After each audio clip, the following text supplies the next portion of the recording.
You ever scroll through your feed and just stop on something that feels like it's from another planet?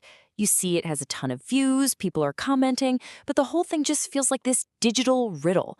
Well, today we're going to crack one of those riddles wide open. And the first step to solving any puzzle is laying out all the pieces. Okay, so this is the raw transcript from a YouTube short that went viral. I mean, just reading it out loud, fight logo, from downtown, pack it up. It's like you've walked into the middle of a conversation and missed the first half hour. It seems totally random, right? Almost like nonsense. But I promise you, there is a hidden logic here.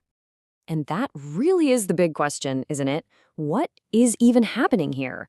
Is this just random internet chaos? Or is it a whole new kind of communication that we need to learn how to read?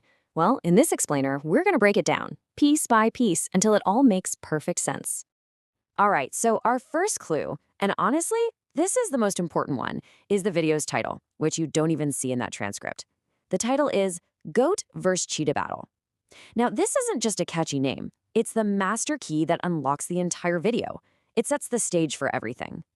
Think of it like a movie poster. The title frames this perfect conflict between two archetypes. On one side, you've got the goat, the greatest of all time. This is your legend, your icon, the one with all the power and legacy. And on the other side, the cheetah. This is the challenger, who's all about speed, agility, the new kid on the block. The title is telling us to expect a classic battle of styles.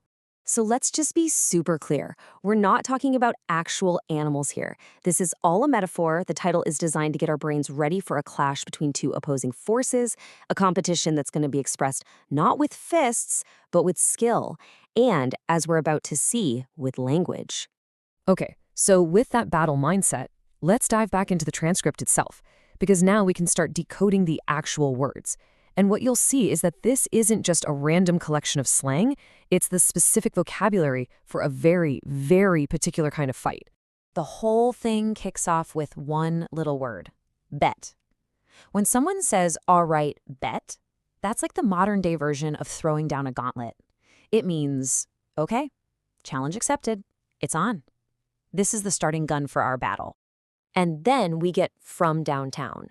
This is where that GOT versus cheetah idea really comes to life. This term is pulled straight out of basketball, and it describes a shot that's super difficult but has a huge payoff. The speaker isn't just making a move, they're claiming to do something incredible, almost impossible. So, how did that incredible shot turn out? Nothing but net. I mean, perfection, flawless. In the language of this battle, this is a direct hit. You're not just scoring, you're doing it so cleanly that it's meant to crush your opponent's spirit. The confidence is just off the charts. And finally, the knockout punch. All right, pack it up. This is the victory lap in word form. It's saying, game over. You lost. There's no reason to even keep playing, just go home. The battle that started with a simple bet is now completely, decisively over. So when you put all these pieces together, you realize it's not random at all. The entire transcript is just one side of a basketball trash-talking session. It fits that goat versus cheetah metaphor perfectly. But why present it this way? Why so choppy and confusing? And that brings us to the format itself.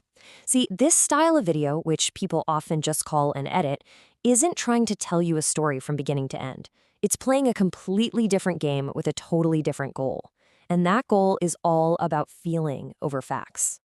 Here's the basic recipe. You start with a big, epic title that sets up a cool metaphor. Then you layer on that high-energy, disjointed audio we just decoded. And finally, you smash it all together with fast-paced visuals that might not even be related. It's the mix of these three things that creates the effect. And that right there is the absolute core of this whole thing. It's not about what happens next. It's about how the combination of words, sounds, and pictures makes you feel in that single moment. The entire point is to create an intense, powerful vibe. In this case, a vibe of confidence, skill, and competition, all packed into less than a minute. So you might be thinking, okay, who cares? Why does breaking down a 30-second video clip actually matter?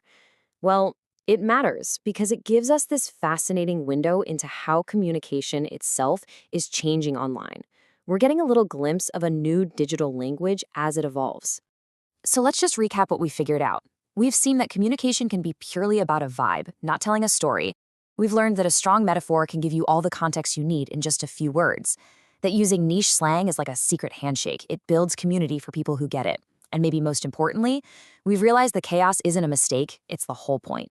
When you really look at it this way, it stops being just random slang. It's almost like a form of digital poetry.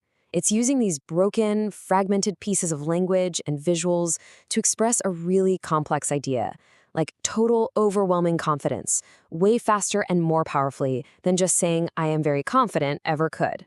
Which kind of leaves us with one big final thought to chew on. As our attention spans get shorter and as our media gets more and more visual and fragmented, is this what the language of the internet is becoming? A language made of vibes, metaphors, and inside jokes? It's definitely something to think about the next time you're scrolling.